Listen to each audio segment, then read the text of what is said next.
থেকে কন্যাকুমারী তার আন্দোলন করছি, সেখানে আমাকে যেই করতে হবে তার কি মানে? দিল্লিতে দিল্লির লোক, বোম্বের লোক, এই আন্দোলনটাই সব জায়গায় হচ্ছে। বাংলার মানুষ বাংলায় করছে। ঠিক আছে, ধন্যবাদ। পার্সোনাল ল বোর্ডের পক্ষ থেকে, তো আপনারা সিয়া সংগঠনের পক্ষ থেকে বা ভারতবর্ষের সিয়ারা কিভাবে সহযোগিতা করছে?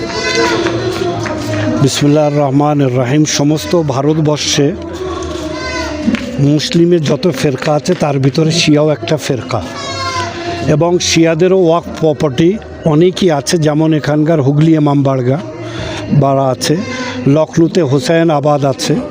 এটা হলো আজকের ফুরফুরা শরীফের বিভিন্ন দায়িত্বশীল পীরজাদাগণ এবং রাজ্যের বিভিন্ন মুসলিম সংগঠনের নেতৃস্থানীয়গণ একটা পশ্চিমবাংলা সহ পূর্ব ভারতের মানুষের কাছে আজও অত্যন্ত পবিত্র বিশ্বস্ত ভূমি এই ফুরফুরা শরীফ। সেই ফুরফুরা শরীফে বর্তমান একাধিক সম্মানীয় পীরজাদাগণের উপস্থিতিতে বাংলার বহু গুরুত্বপূর্ণ সংগঠনের নেতৃত্বের উপস্থিতিতে সারা রাজ্যের মানুষকে ফুরফুরা শরীফ থেকে এই বার্তায় দেওয়া হলো যে ওয়াকাফের কালা কানুন বাতিলের জন্য যে আন্দোলনের ঢেউ উঠেছে সেই ঢেউকে আপনারা গ্রামে গঞ্জে অব্যাহত রাখবেন। ব্রিগেড সভা আইনি জটিলতার কারণে স্থগিত হয়ে গেছে, তার মানে শেষ হয়ে যায়নি। বাংলার মানুষের এই ওয়াকাফ আইনকে কালা কানুনকে বাঁচানোর সাথে সাথে দেশকে বাঁচানোর, সংবিধানকে বাঁচানোর, গণতন্ত্রকে বাঁচানোর যে আন্দোলন, সে আন্দোলন কখনো থেমে যাবে না। থেকে কন্যাকুমারী তার আন্দোলন করছি, সেখানে আমাকে যেই করতে হবে তার কি মানে? দিল্লিতে দিল্লির লোক, বোম্বের লোক, এই আন্দোলনটাই সব জায়গায় হচ্ছে। বাংলার মানুষ বাংলায় করছে। ঠিক আছে, ধন্যবাদ। পার্সোনাল ল বোর্ডের পক্ষ থেকে, তো আপনারা সিয়া সংগঠনের পক্ষ থেকে বা ভারতবর্ষের সিয়ারা কিভাবে সহযোগিতা করছে? বিসমিল্লাহির রহমানির রহিম। সমস্ত ভারতবর্ষে মুসলিমের যত ফেরকা আছে তার ভিতরে শিয়াও একটা ফেরকা, এবং শিয়াদেরও ওয়াকফ প্রপার্টি অনেকই আছে, যেমন এখানকার হুগলি ইমামবাড়া বাড়া আছে, লখনউতে হোসেন আবাদ আছে, হায়দ্রাবাদের নিজামের আছে আসুরখানা।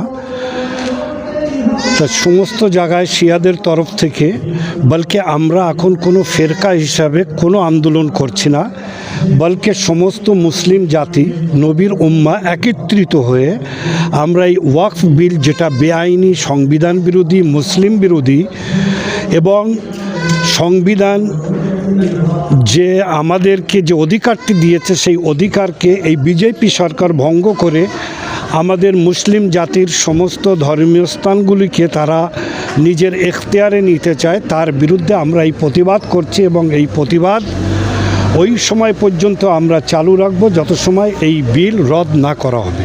ব্রিগেডে আপনাদের সমাবেশ হচ্ছে? ব্রিগেডে কোনো ফেরকার সমাবেশ হচ্ছে না, বলকে ব্রিগেডে মুসলিম উম্মার সমাবেশ হচ্ছে। সিয়া ওলামা বোর্ড কি থাকছে? হ্যাঁ, অবশ্যই থাকছে, কোথায় কোথায়? এবং মুসলিম পার্সোনাল বোর্ডের কাঁধে কাঁধ মিলিয়ে আমরা সবাই এগিয়ে আসছি।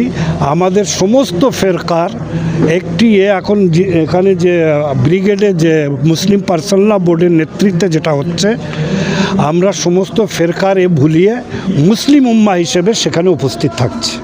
বিজেপি সরকারের উদ্দেশ্যে কি বলবেন? বিজেপি সরকার শুধু মুসলিম বিরোধী নয়, বলকে এদের জন্য আজ এই দেশের ক্ষতি হচ্ছে, এবং দেশ এই 10 বছরে 100 বছর পিছিয়ে গিয়েছে। না মানুষের কর্ম আছে, না শিক্ষা আছে, না এই দেশে আপাতত কোনো সেইভাবে শান্তি শৃঙ্খলা তারা বজায় রেখেছে না রাখতে চায়। ঠিক 2002 সালের গুজরাটের মতো পুরো দেশকে এই মোদী সরকার ও বিজেপি সরকার দাঙ্গায় পরিণত করতে চায়। এই যে বর্তমানে যে ওয়াকফ বোর্ড আছে, সেই বোর্ডগুলিতে আপনি বলছিলেন যে মুসলিম উম্মার পক্ষ থেকে লোক থাকবে, এই বিষয়টি যদি একটু ব্যাখ্যা করতে। আমি চাচ্ছি ওয়াকফ বোর্ড প্রতিটি স্টেটে আলাদা আলাদা আছে, সেই বোর্ডকে নির্বাচনের মাধ্যমে মুসলিমরা যাদেরকে নিয়োগ করে নিজের প্রতিনিধি হিসাবে পাঠাবে তাদেরই এখতিয়ারে রাখা উচিত, যাতে তারা সেই আমাদের এই মুসলিম জাতির এই সম্পত্তিকে যেন রক্ষা করতে পারে, তারা যেন গভর্নমেন্টের লোক হয়ে ওখানে বসে সেটাকে তছরূপ না করে। আপনি কোন ধরনের লোক চাইছেন বোর্ডে? বোর্ডে এমন লোক চাই যে কোনো যেন ঘোটালায় কোনো রকম যেন লুটপাটে সে শরিক না থাকে, শিক্ষিত এবং সেইভাবে সেই জিনিসকে ইনসাফের সাথে যদি আঁকড়ে ধরে রাখতে পারে আমানত হিসেবে, তেমনই লোক চাই। মুসলিমদের কি রাজনৈতিক ক্ষমতায়ন প্রয়োজন আছে মুসলিম সংগঠন? অবশ্যই আমরা রাজনীতিক ক্ষমতা মুসলমানদের অবশ্যই প্রয়োজন আছে। আমরা কারুর ভোটার হয়ে শুধু তার ক্যাটার হয়ে থাকতে চাই না, বলকি আমাদের নিজস্ব একটি পাওয়ার অবশ্যই থাকার দরকার আছে। আমরা সরকারে অংশীদার হতে চাই, সরকারে আমরা কর্মচারী হতে চাই না। দীঘায় যে জগন্নাথ মন্দির হচ্ছে সে নিয়ে কী বলবেন?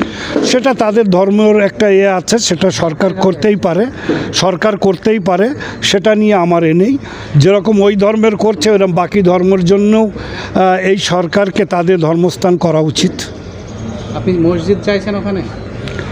আমার ওখানেই যে মসজিদ করতে হবে তার মানে নেই, বলকি যেখানে যে নামাজিদের অসুবিধা সেখানে অবশ্যই মসজিদ করার প্রয়োজন আছে।